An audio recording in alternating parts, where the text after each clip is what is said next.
Hey, everybody, and welcome back to Crosswires. Today, I am Jay, so I am the host for today, but also, I have some news for you. Apparently, SquadCast is deck verified because my co-host, James Billsborough, is recording from a Steam Deck. Hey, James, how are you doing? Hey, Jay. Yes, I am. I'm doing good. So the story behind this is I'm currently visiting my parents for Christmas. Now, this is entirely my own fault. I forgot to block my calendar for the time that I was up here. And two wonderful guests booked slots in our calendar for recording. So I'm not going to say no, so I'll take everything up with me. The plan was to record on my iPad. Well, the Vocaster, no, do you know what? iOS and audio, still not great. No, yeah. No SquadCast problem, not probably a Vocaster problem, an iPad problem. So I thought, well, hang on. I've got this fully featured Linux desktop, and these are class-compliant devices. It worked. After changing a few audio settings, Linux has far better support for multi-channel audio than Windows does. Yes! Not as good as macOS maybe, but we had to tweak a few things. But yeah, so I'm recording on a Steam Deck, which is why when you see the squad shot, you will notice my normal setup is gone. I am in my parents' sort of like study. And what's interesting is looking at the video, it looks like you're at a desktop. I mean, you are, but it doesn't look as if you're on like a tablet. And I love that. It shows how versatile the deck is. Oh, yeah. No, it really does. You would never have guessed it's a Steam Deck. No. This is literally a Logitech. I don't know which someone can tell me actually from I think it's a C something, maybe C270 webcam.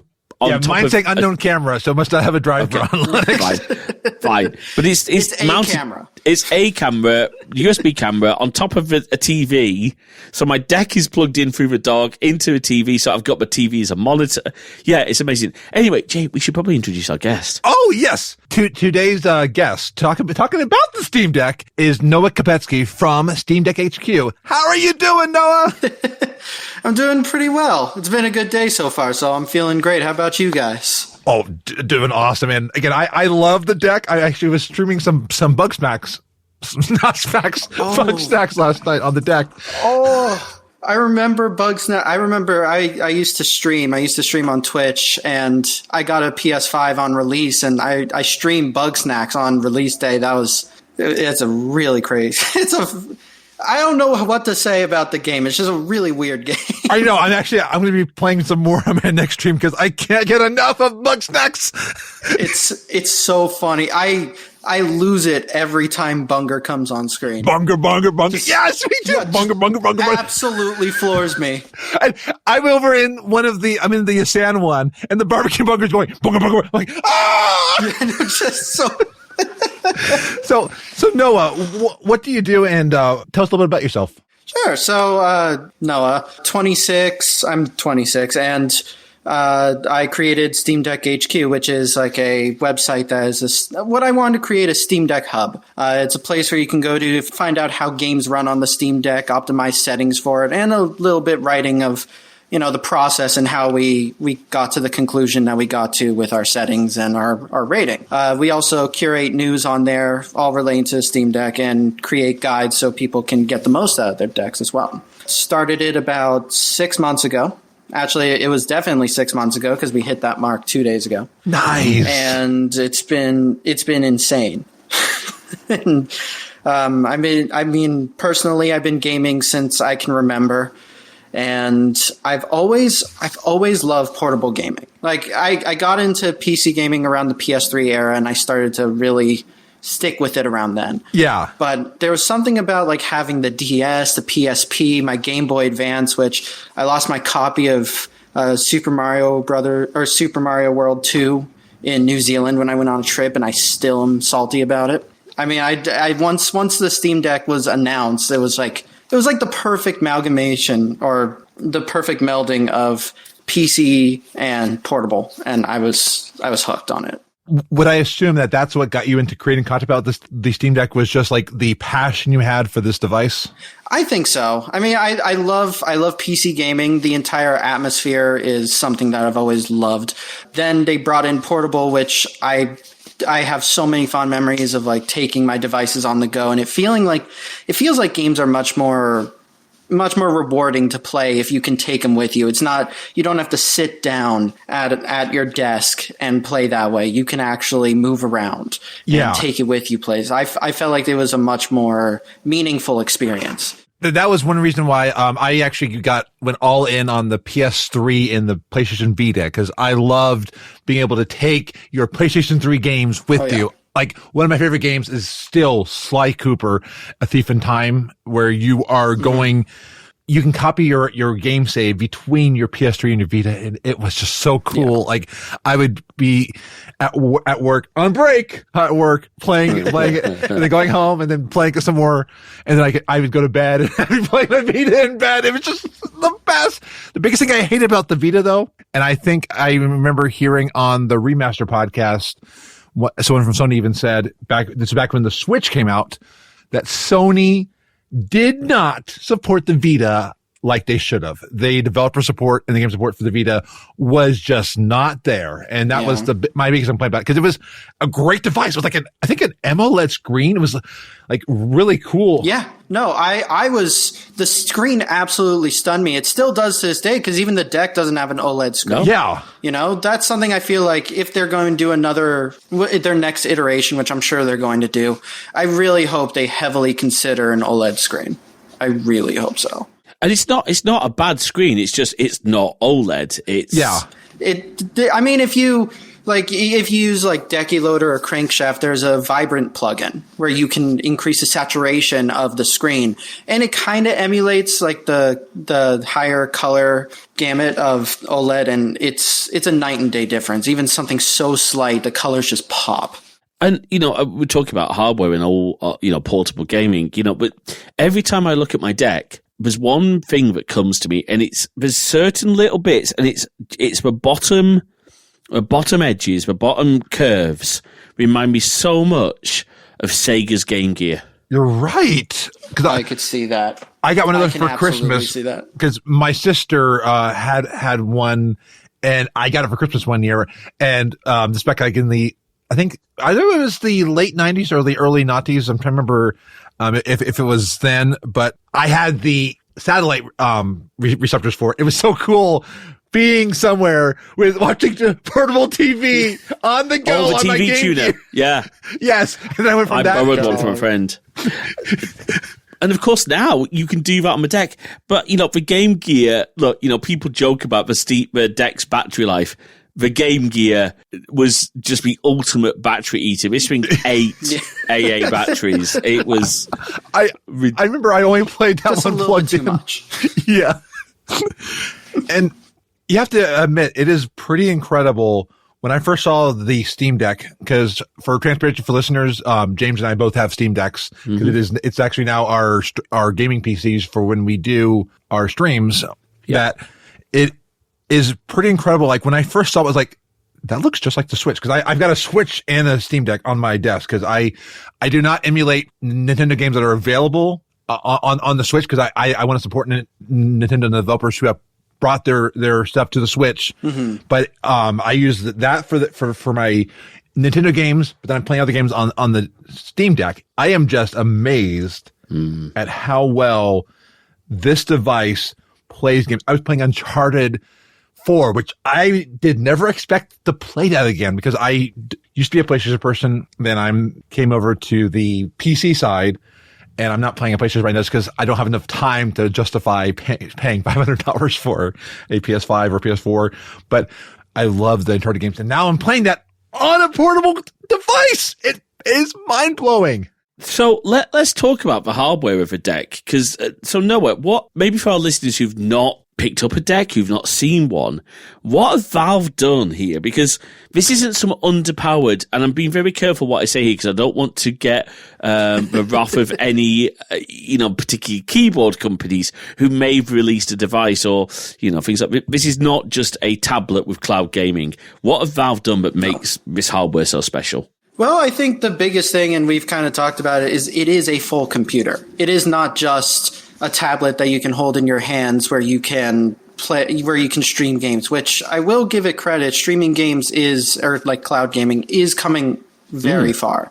I wouldn't say it's ready for consumer, like for mass consumption just yet. There's still some problems to ink out, and not everyone has that kind of bandwidth where they can comfortably stream games. But that's why I love the Steam Deck more, is because they don't do that, or they don't rely on that for gaming.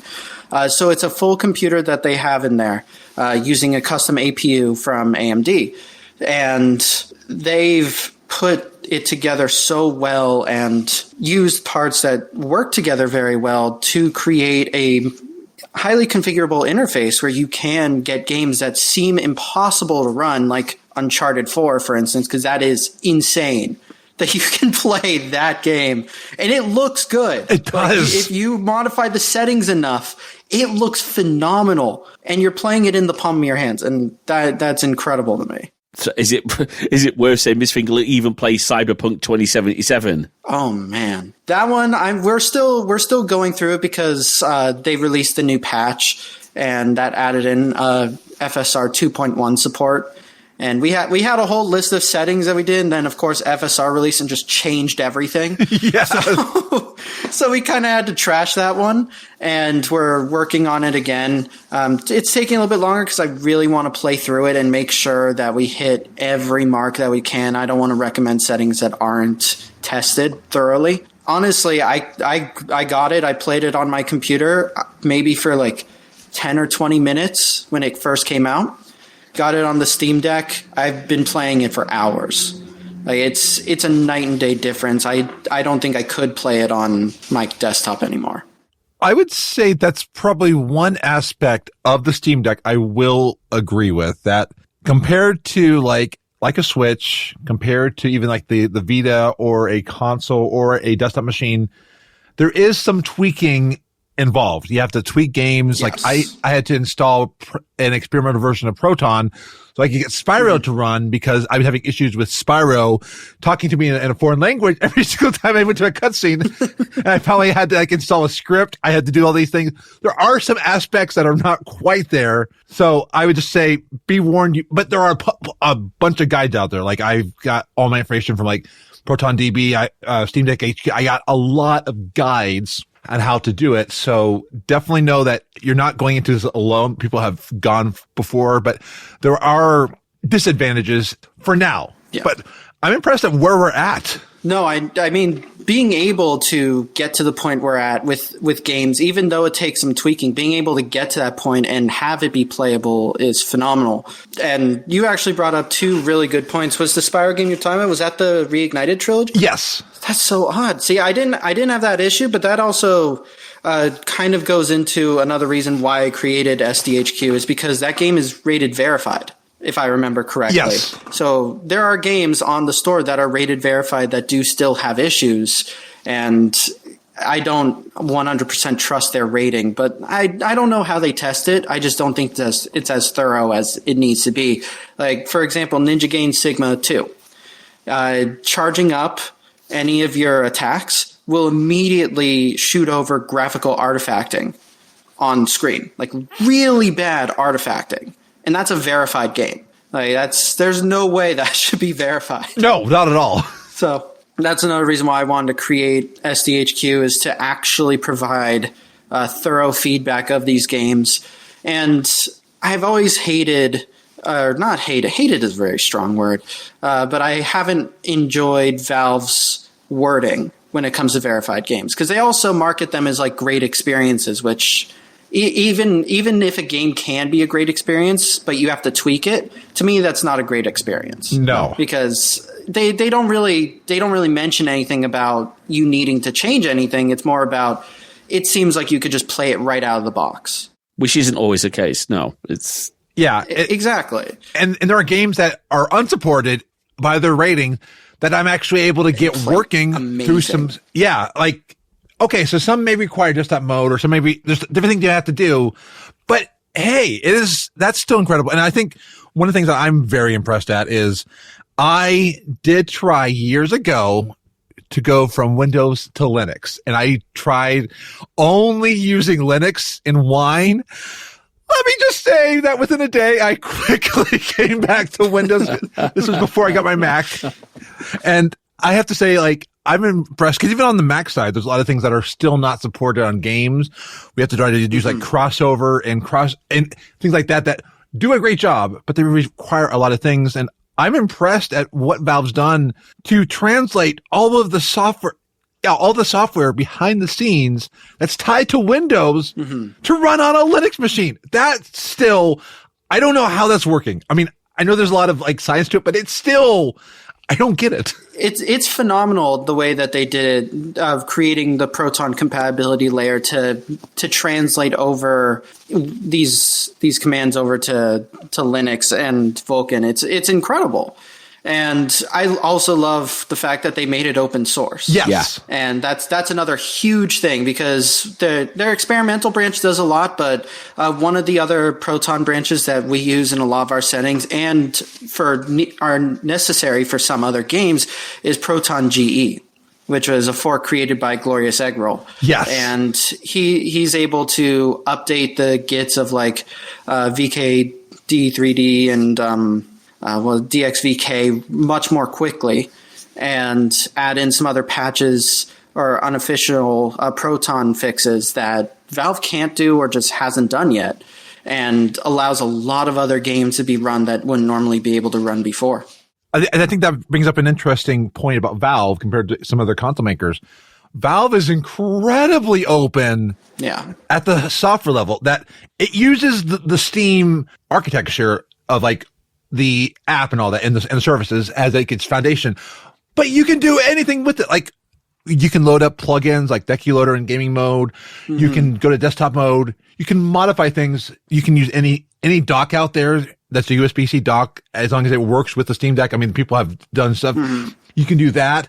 You can even open up the case, and they have a list of, here's what you can do that will not void your warranty. Here's what you can do. People have upgraded the SSDs, and they even have like an iFixit guide and an iFixit compatibility with that, along with repair centers. I'm like, that's from a developer, a console maker.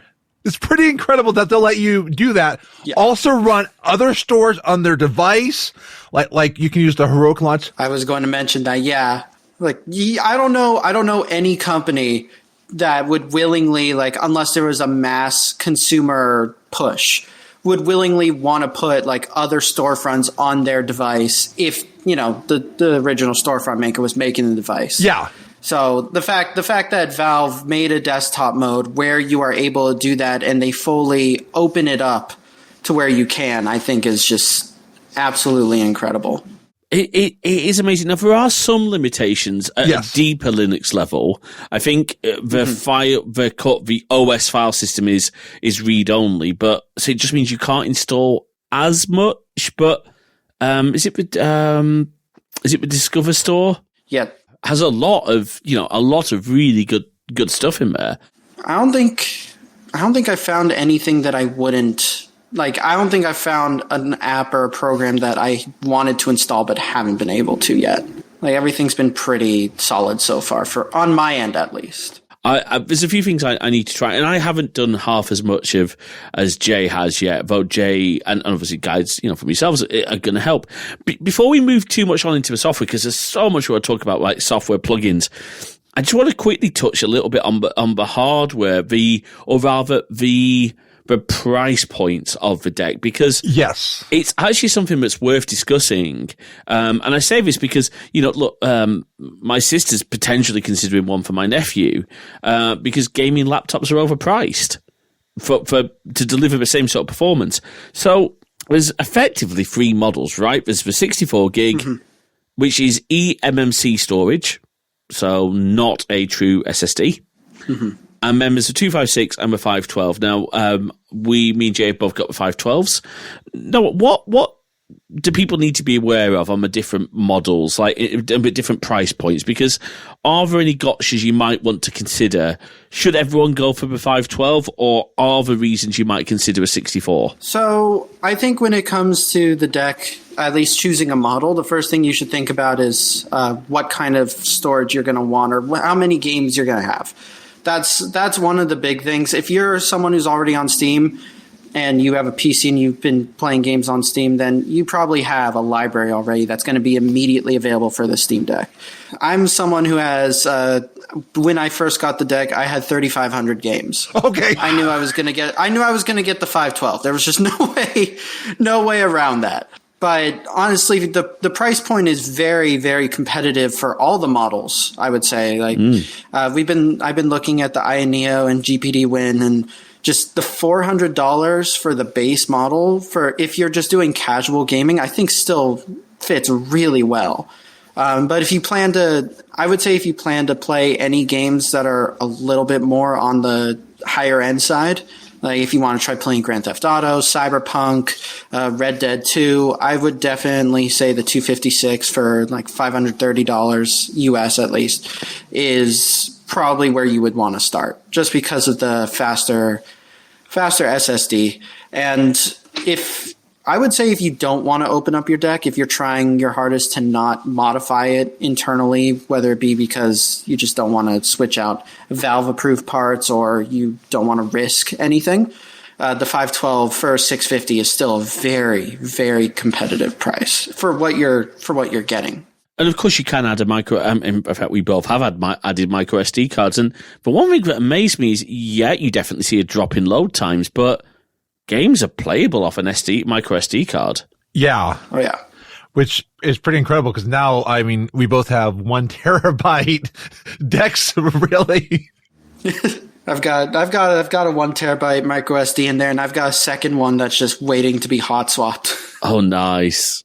And then add in a dock with like an M2 SSD enclosure in it. Oh god, the M2 enclosure, or like if you get one of just a USB-C hubs, they usually have a micro SD and an SD card slot in there too. So if you got 2 more 1 terabyte SD cards, you could expand the deck storage by 2 terabytes. Wait a second. I hadn't thought about that. Funny enough, that was one of the things. So one of the things I just covered with JSOX was their mod case, the new modular case that they're coming out. That with. Looks nice. And I'm so excited. I had a very nice. They answered a lot of my questions as I was writing the article because I had so many specifics, like the angle of the stand and the size of the power bank and all that.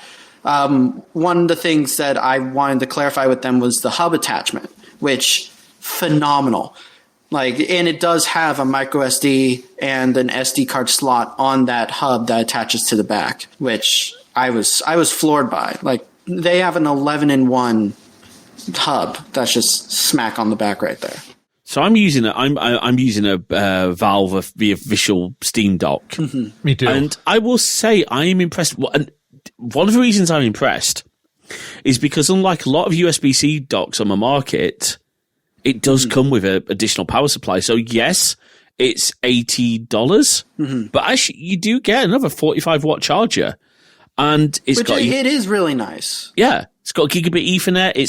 It's got DisplayPort. It's got 3 USBs, which just one more, please, Valve, because actually right now, like literally, because I've got the camera and the interface connected, I'm having to use the trackpad on the Steam Deck as my mouse. Because I haven't got enough USB ports for a mouse. And now, correct me if I'm wrong, because, again, this is just a x64-based PC, Linux PC, but it's USB-C compliant. Pretty much any USB-C dongle, dock will work. Yeah. And I do really like Valve's iteration of the dock. I think they did really well, and it's definitely the smallest one that's there. Like all the other competitors, it's a bit big on the bigger side, but Valve's is significantly smaller. I think my one criticism of it is it's too small, and specifically the holder of it. So do I have mine around here? Yeah, I do. So with the dock itself, the holder can only hold a deck that doesn't have any case on it. Oh, good point. And to me, that is a big thing because, with the mod case coming out, I have the kill switch on right now. I've tried the Spigen case and even a silicone one, and none of them will fit in there. And that's probably my biggest complaint about it is I like to have my deck protected on a case level. So not being able to use the dock with it is a big knock against it for me personally. No, it's such a valuable device, and obviously such a relatively fragile device. I mean, look, it's well built, but you wouldn't want to drop it in a not unprotected state. Yeah. So many things about the hardware and the software. I know. So much we could talk about. Like, okay. Genuine question for you both, because you're more, I'm going to start with Noah, but you're more gamer than I am. Controller, the actual controller on the deck, Noah, how does it stack up to, so for example, when I'm gaming in when I'm gaming in dock mode, I tend to use a PS5 controller because I got one originally actually for the iPad to play Minecraft and games on the iPad, but I'm using that. It works really well. But how does the deck's sort of built-in control stack up, would you say? So Valve does a couple things that I think were really phenomenal with it on both the hardware and software side regarding the controller. Hardware side, it feels phenomenal, and I honestly would say it's my second favorite controller to use. They really, really upgrade the design from the Steam controller.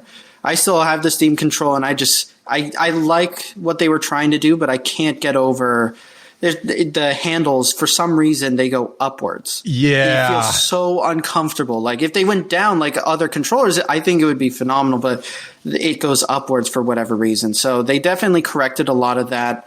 The addition of the 2 trackpads to be able to emulate like mouse controls is really nice as well. If I had, and the back buttons are fantastic too. Yes. The one thing I would say gets me a little bit is actually the B button. It's kind of going onto the side.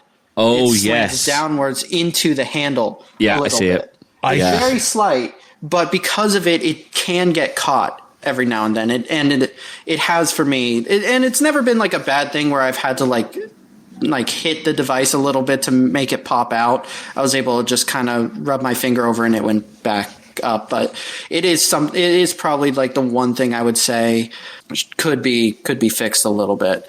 Otherwise, though, I love the controller, and then there's the whole Steam input aspect of it, which allows you to configure all the controls however you see fit and can do it on a game-by-game basis, which is mind-blowing. And one thing I just remember, because it caught me off guard the first time I was playing it in non-docked mode. The gyro. Yes. Like motion aiming. Go on. Now, I'm sure you've got some thoughts on this. So ever since, I've played a lot of first-person shooters on it, and I didn't really use gyro nearly as much. But when I did test for it when I was doing other games before this.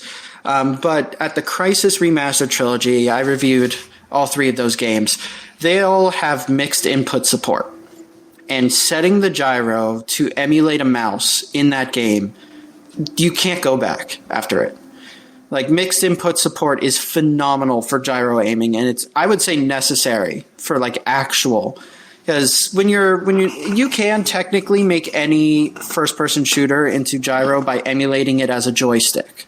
But with mixed input support, it allows you to use keyboard and mouse and gamepad controls at the same exact time, which means you can set your gyro to emulate a mouse while you're using your gamepad controls, which will allow you to like move your character while you're aiming the gyro. Oh, I love that. That's cool. I have not experienced gyro yet, but everything that time I hear gyro, I'm like, yeah. It's honestly that's probably the one thing that destroyed a little bit of my experience with High on Life. Was it does not have mixed input support, and it's definitely one of those games that if you could just fine tune your aim a little bit by just flicking the deck up, it would be a night and day difference. How is that? How does that play on deck? Because it's a game I'm really considering getting. Honestly, I think it's fantastic. As a game itself, it is so funny.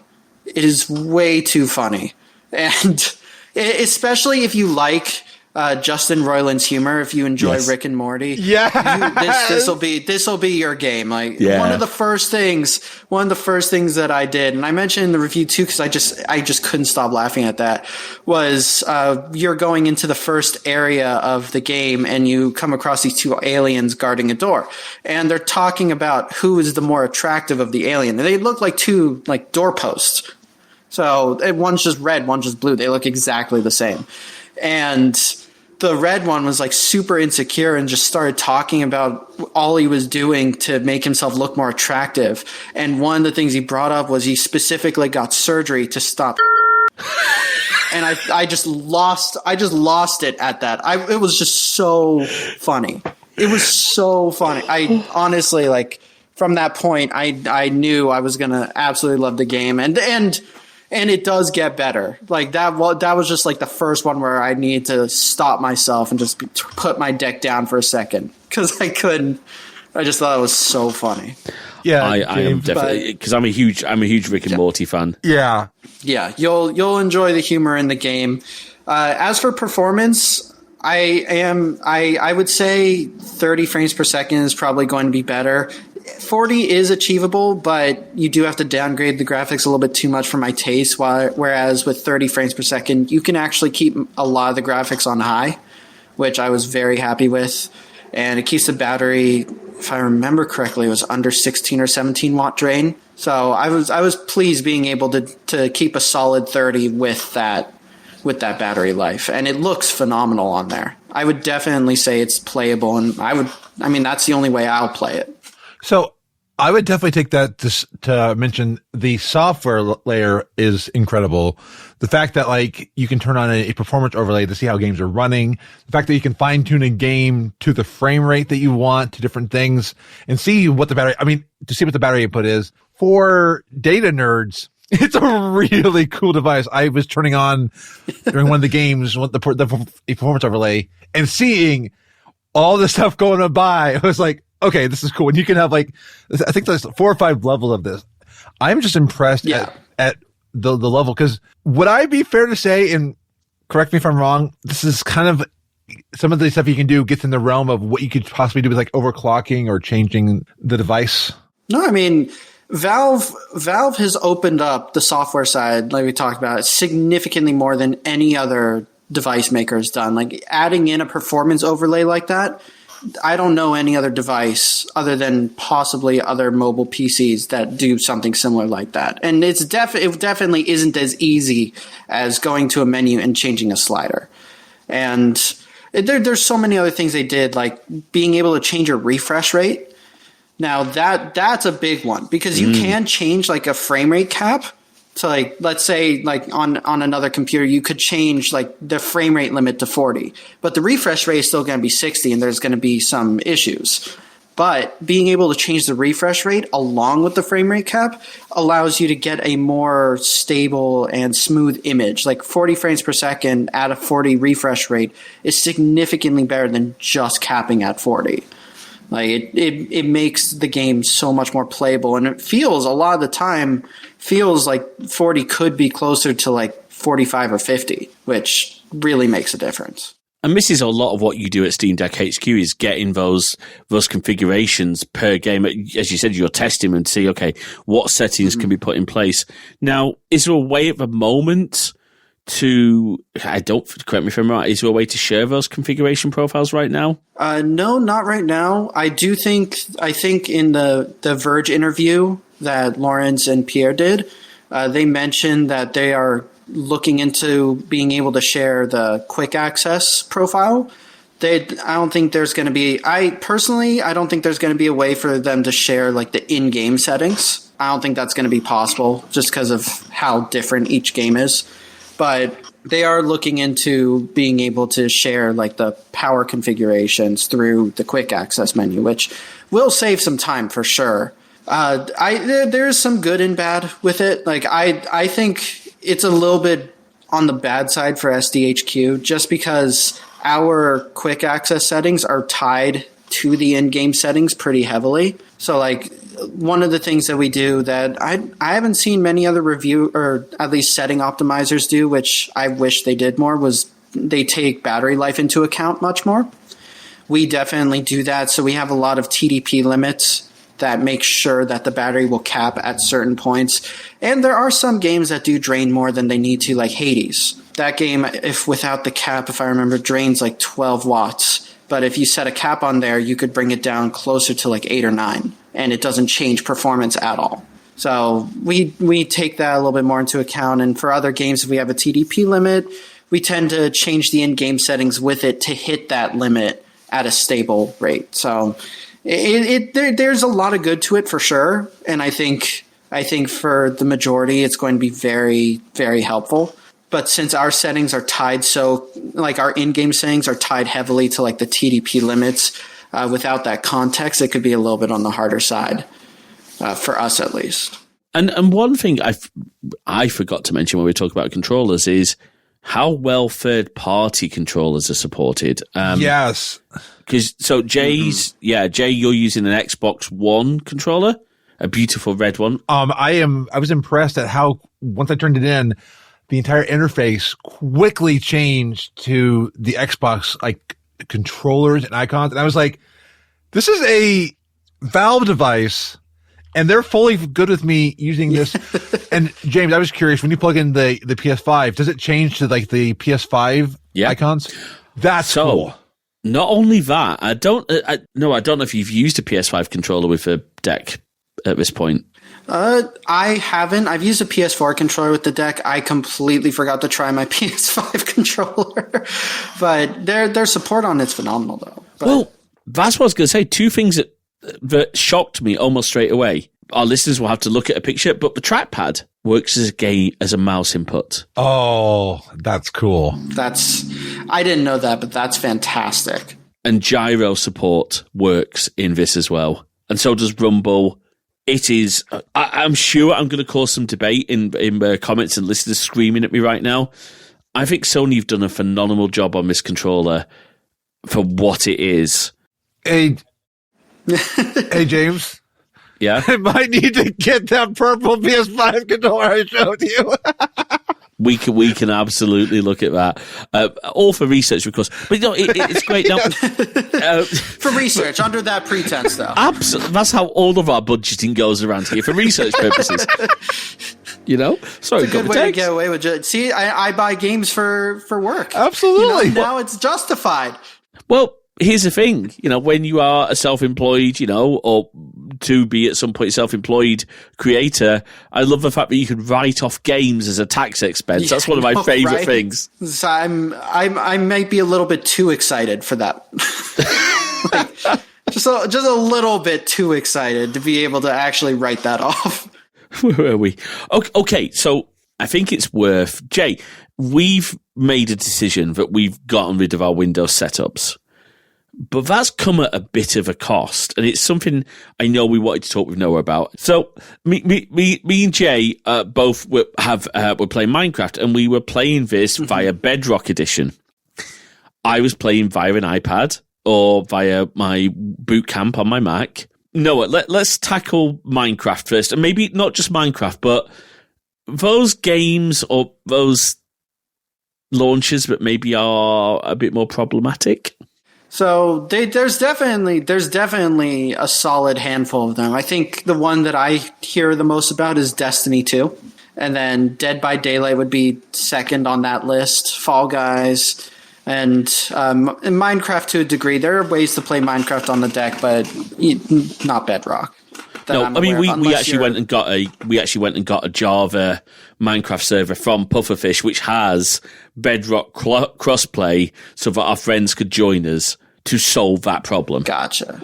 But anyway, sorry, do carry on. Yeah, it is a little bit difficult at times, just because there are some big games that I'm sure people would love to be able to play, and it's just not doable yet.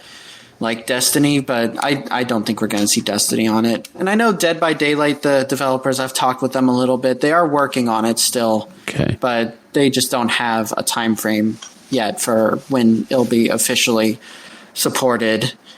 But I think for the most part, most games that don't seem like they would be able to run can be configured to run.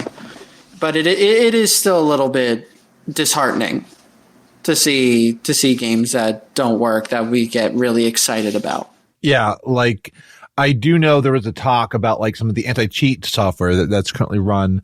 However, there is a movement by some executives at some companies to possibly go through all the red tape to get to work.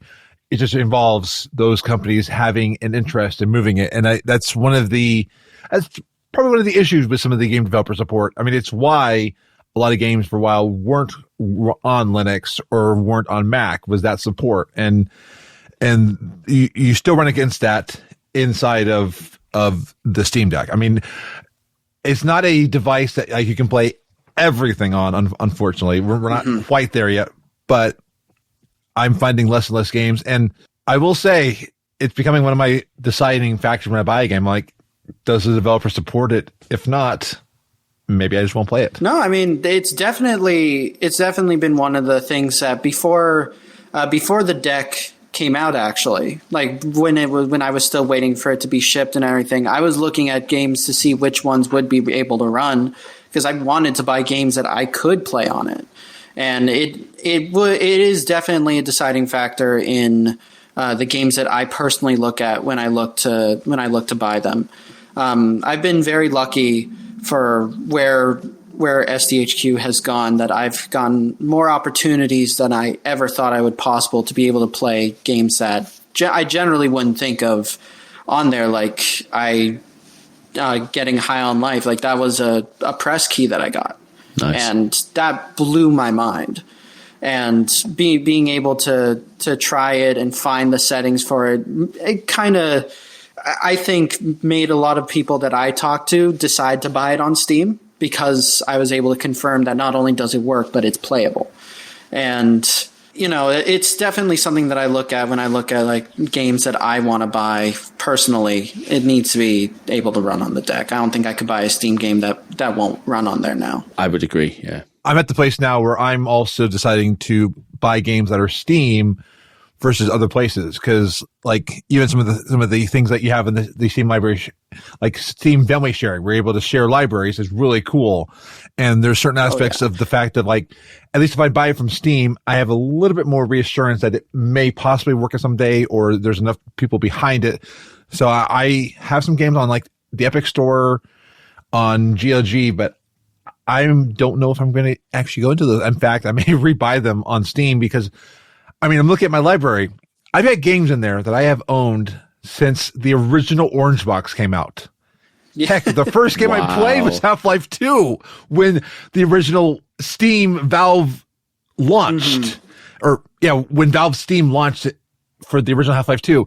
I'm playing games that I played and I've owned since then. That is pretty dang incredible. When you have another company that's like closing down their, let's just say that their electronic shops, every single time one of their old consoles dies, they close down their shop. And it's not just the one that we're thinking of. There's also another company that you can go to a station to play games at, if you get what I'm referring to, with all the PS3, Vita. Oh. Yeah. All those shops go away too. I mean, whereas I'm still playing these games from Steam. The only games that are gone is when the developer truly pulls it out of Steam and says, don't have it anywhere. Yeah. But yeah, it is pretty incredible. And I'm not trying to like be like a fangirl about this, but I'm just very impressed at the openness of a console. And I wanted to say, it's also pretty cool. PlayStation, Sony, their games are Steam Deck verified. How cool is that? I know that they specifically, they do a great job optimizing for PC, and they deserve so much kudos for that. I would have never imagined PlayStation ever doing that. No. I could never see a PlayStation game going anywhere other than PlayStation, kind of like Nintendo games. Same. But not only did they take that leap onto PC, but they went all in. And I know that they have been working really hard to prioritize PC almost as much as PlayStation. I mean, look at the Last of Us remake. Oh, For every other game that they have brought over, it's usually been at least a year where it was on PlayStation consoles. Last of Us remake will mark the first game that has a 6-month difference, and then it comes to PC, which is insane. I'm so excited about that. I'm willing to bet that they are doing their part to make it very playable on the Steam Deck. Now, that's in stark contrast to Nintendo's attitude to Steam Deck. Nintendo are not happy about it because, again, I don't want to bring the wrath of Nintendo, but I think, is it fair to say that because of, and it's something we'll try and talk about, the power of this system to emulate through all the wonderful emulators, but I'd almost say particularly because of EmuDeck, Nintendo are not happy. And I can understand why. And Nintendo's always been so protective of their IPs. I think the first game I ever really noticed where they let one of their IPs go to another developer was probably Mario plus Rabbids. That's the first really big one where I was like, holy, how did they do that? Like, how could they have agreed to something like that? Not only that, Mario was holding a device that could emulate or look like a gun. How would they have allowed that? That's not Nintendo, yeah. Yeah, that's nothing like that. I love that they took that leap, and Mario plus Rabbids was a great game. So that definitely deserves some credit for allowing that. But it's unlike them. I don't know if they see the deck as a huge competitor, though. And one of the big things is that they kind of go into two different markets, with the deck being closer to a PC that requires more tweaking, whereas the Switch is slightly cheaper, but you're getting an out-of-the-box experience for every game you play on there. It might not be the best out-of-the-box experience, but you don't have to worry about changing settings to make it run better. This is true. I mean, when I didn't have any form of gaming system, I was able to play, and still, I think my only copy of Doom Eternal at the moment is on the Switch. It plays okay. I'm definitely going to rebuy it for the Steam Deck. Playing at 45 frames per second feels phenomenal. Yeah, I'm looking forward to that. But, Nintendo, as you said, have some amazing IP. Look, I'm a huge Mario Kart fan. I just love the new Nintendo Switch Sports is a great game. I'm going to beat you at Mario Kart on stream. Yes, you are. Absolutely. But, I think the reason maybe, obviously they are protecting my IP is because EmuDeck has made it very, very easy to emulate a lot of Nintendo's consoles. Switch emulation apparently is very good on the deck. It is. I tend not to emulate Switch games just because, like we mentioned before, I want to support. I don't like the prospect of getting games that you don't own. Yeah. So I do have one of my Switches is jailbroken, so I only use games that I dump from my purchase copies, which I would say is the only legitimate way to do it. I try not to, but that way I'm still buying the game, and it is my copy of it. So. Yeah, so my stance on this is, if there was a legitimate way to buy the ROM or a copy of a game, I don't think it's wrong to dump stuff that you own, whatever that console. Mm-hmm. And there is certainly, I reference Amiga, but there's a lot of Amiga games. I think Team 17, for example, opened up all their old library into PD, into public domain on the Amiga, and that's awesome. But yeah, it is a tricky one, but I am so impressed with how well the deck handles emulation. My former solution was a Raspberry Pi 3B Plus, worked okay. The deck runs circles around it. I think emulation hit me when I was getting sushi with my sister, and I was playing Kirby Air Ride from the GameCube on the deck while we were. I used to love that game. So being able to play it on the deck while sitting down eating at a restaurant, just phenomenal. And here's one for that's maybe relevant, because I know obviously I'm going to be streaming with Jay in January. Jay's been a streamer. You've been a streamer. There's an element where actually it's probably easier to stream retro games from your Steam Deck than it is from the original hardware because of all the fiddly stuff you need to get retro hardware captured. Oh yeah. No, emulation's the way to go in that route. Like, it's pretty incredible that like I can just plug in a capture card, and I've got the AverMedia Live Gamer Mini, and I have my HDMI for my Switch and my Steam Deck in that, and instantly OBS sees that on a Mac even. That's really cool because we've actually moved our architecture for streaming to Macs because I prefer working on a Mac, and I also prefer how Macs handle audio. Like but yeah, it's incredible all this stuff that you're able to do on a device this small. And like the next time I go visit James, I'm going to bring my deck, and I'll have my not only That's all you need. my games, but I'll also have a computer with me. So before we wrap up, because I'm aware that Noah, we have a little bit of a time constraint. We don't want to keep you too long because you've got a few things you need to get to. One of the things that maybe we always like to look at both the positive and negatives of things on this show. Is there anything that you think that Valve have maybe missed the ball on, or things that maybe aren't as great? I mean, we've hinted at battery life, but is there anything that you think is a glaring problem on the Steam Deck, or things that Valve need to fix for the next revision? I'm refusing to say the word Steam Deck 2, but I'm going to say next revision. So one thing it's more of a personal desire for me is the screen. Like it's a great screen, don't get me wrong, but if you put it next to like an OLED Switch, there's no comparison. The Switch takes it. And I do think, while it won't help significantly, it could help with battery life using an OLED screen because of those true blacks. It doesn't actually need to use, Well, it doesn't illuminate the screen, right? If it's a true black, it doesn't illuminate. It just keeps it off. Yeah. So it would end up saving. It wouldn't be like a significant amount, but it's still something which, on a device like this, anything that can conserve battery life is going to be a big help. Honestly, I think Valve really did a great job with this first version of it. I did touch on the controller issue with the B button, and some of the buttons do get stuck.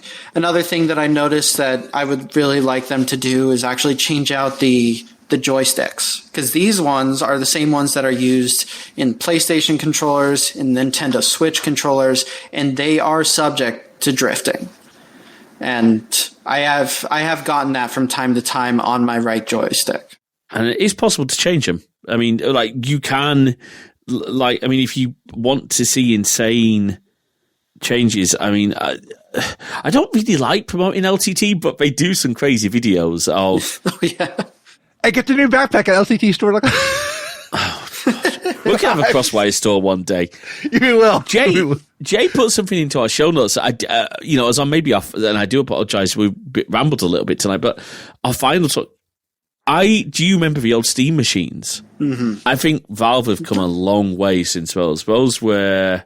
I honestly believe that one of the biggest things was that Proton and like SteamOS was just not where it needs to be. I think now if they tried to do it, I think it would be a bit more on the successful side just because of the advances that they've had with SteamOS 3.0 and Proton, and keeping it open as well. It should not be locked to just Steam. They should basically just make the Steam Deck but put it in a slightly bigger box with better hardware. I think I could see that, and it also has to be streamlined. It can't be like each manufacturer is making their own version of it with different internals. That was another big thing. Is there were too many choices. Absolutely. With the Steam Deck, it was 3 options. The only difference internally was the storage space. That's it. You're still getting everything else the same. They need to really put it down to something along those lines for a Steam machine. Yeah, I remember basic, yeah. 3 years ago, I was looking for a PC before I had the gaming PC. In fact, both of my PCs are now behind me, and they're going to be sold or donated and all that. But I remember I was interested at one point looking into a tiny machine, like one of those back when the tiny machine boxes were big, and there were just too many options. And now plugging the Steam Deck into like my monitor with this big picture mode, in a way, yeah, I see the future. I see the next Steam console already in the way. That's a good. When we think what the sort of form factor, maybe smaller, but the NVIDIA Shield TV sort of size, or if they were able to do that, that would be very. I would be interested to see how it would come out like that and what the power would be if they did something like that. Because I think for Steam machines, I would like them to be more powerful than something like the Deck. Yeah, since it's not a portable device, but still keep it small enough to where you can just take it with you. And be able to just put it in a backpack with the plugs and then be able to take that wherever you go. Kind of like the Deck, it just needs, an output. I think if they could do that and make it into a more portable form factor, but still increase the power of it, so it would be able to handle more games at, with better performance, that would be a success to me. I can wholeheartedly agree with you on that. Well, no, I just want to, or James, do you have something more to say? Because I was going to. No, I was literally going to ask you to wrap this out. Perfect. And get Noah to get his plugs in and stuff. Yeah, absolutely. Well, Noah, I want to thank you so much for coming on the show, and we're definitely going to have you back on because we've had a great time. And I know we can talk for hours more, and so there'll be more about this Proton. I want to have you back on. If I didn't need to go get my car, we'd still be talking. There would be no time constraint at all. But for while you're zooming out of here, for our listeners who want to find out more about you or where you're at, can you let us know where we can find SDHQ, where we can find your Mastodon and everything? So basically, we're a website first, so you could always go to steamdeckhq.com. That's going to be where you get all of our news, game reviews, everything all in one place. That's our main way of going about it. And at the top right, you'll see all of our social media links. So Mastodon is Steam Deck HQ. We are still on Twitter. I know everything that's going on with it right now, but it's kind of hard to move away as that's where we started and that's where we focused all of our efforts. So on Twitter, it's also Steam Deck HQ. We're also on YouTube under SDHQ, and Twitch, I think, is under Steam Deck HQ. I haven't started streaming yet through the project yet, but I plan to very soon as I've been talking to Sega and Bandai Namco about a couple of things upcoming. So hopefully we'll be able to – hopefully I put in – I filled the stuff I need to fill out. So hopefully I'll be able to bring that, and I have many ideas for that kind of stuff too. And those are the big ones. We also do Steam Curator. We put all of our stuff on Steam Curator, though that's under Deck HQ. I would say that's the ones. We also have an Instagram that I need to use more, but it's there. And am I right? It's okay to share because I saw in a public post you're also working on a plugin for SDHQ to put on the deck, which you have one right now through Crankshaft, but you're working on one for the Decky Loader, and that is incredible. I love that. While I'm browsing the Steam Marketplace, I can see all this other information at the same time. That's really cool. What Deck you can do is just really, really phenomenal. And I like Crankshaft a lot. I think it's easier to install, and it has some other aspects to it that I think put it a little bit above, like the recapture tool where you can actually record your deck while you're playing without needing a capture device, or being able to install other versions of the Proton compatibility layer in gaming mode. I think those are really cool. But with Decky Loader being able to utilize the quick access menu the way you can, the CSS loader to change the themes of the deck, it really does feel like it has a huge one-up. And being able to add our work to that list is going to be pretty phenomenal. We're really excited about it. Oh, it's so cool. No, generally, it's been a pleasure, and congratulations on 6 months. I mean, I think it's fair to say that the Steam Deck has captured so much in tech journalism. It's why we got excited about it, and there's so much content out there, but it's great to have you on the show. We will absolutely have you on again. We face the same challenge, by the way, with Twitter. Me and Jay have actually been having debates, and I think actually, as we record this, a day or so ago, they did that silly alternative social media profiles nonsense and then walked it back. But we were like, yeah, we're ready to leave Twitter. But hey, we still need to talk about that. But yeah, thank you, Noah. Yeah, I completely understand that. I completely understand that decision. The way I try to look at least regarding Twitter, is I try to look at it as a more professional stance. Like, while my personal feelings are, one way or the other, Steam Deck HQ is there to just talk about games and the Steam Deck, and that's it. I'm not going to get into any political debates or, personal feelings through there. This is just to, talk about what we love. It's an announcement point, right? It's a content strategy. I think Jay's, if I'd say, that's probably going to be our standpoint too. Yeah, because I'm fine keeping our crosswires there. I privated my Twitter account because the fact that Twitter moderation. Oh, sorry. Did you say stop, James? No, I said same. Oh yeah. So yeah, I privated my Twitter because Twitter's moderation policies before they fired most of their moderation team was awful for me as a trans woman. I can't even imagine what happened now. I was like, I'm off to Macedon. Bye bye. Yep. Honestly, anyway, I completely get it. So I do. But yeah, thank you so much. And just like the holodeck on the Enterprise, our credits have run away. I was trying to add a deck fun, but thank you so much. Thank you guys for having me. I'm looking forward to next time. Absolutely. Thanks, Noah. Take care. Thanks for listening to this episode of Crosswires. We hope you've enjoyed our discussion, and we'd love to hear your thoughts. So please drop us a note over to podcast@crosswires.net. You can also drop us a comment on the post, or if you're a GoodPod user, why not start a discussion there too? You can also join our new Discord server at crosswires.net/Discord. We've got forum channels for each episode, and we'd love you to join the discussion there. You can also follow us on Mastodon at crosswires at masthead.social.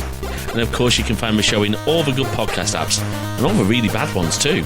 If you'd like to check out more of our content, head on over to crosswires.net/YouTube for all our videos, and keep an eye on our Twitch channel at crosswires.net/live for our upcoming streams. If you like what you heard, please do drop a review in your podcast directory of choice. It really does help spread the word about the show. And of course, if you can spare even the smallest amount of financial support, we'd be incredibly grateful. You can support us at ko-fi.com/crosswires. That is ko-fi.com/crosswires. Until next time, thanks for listening.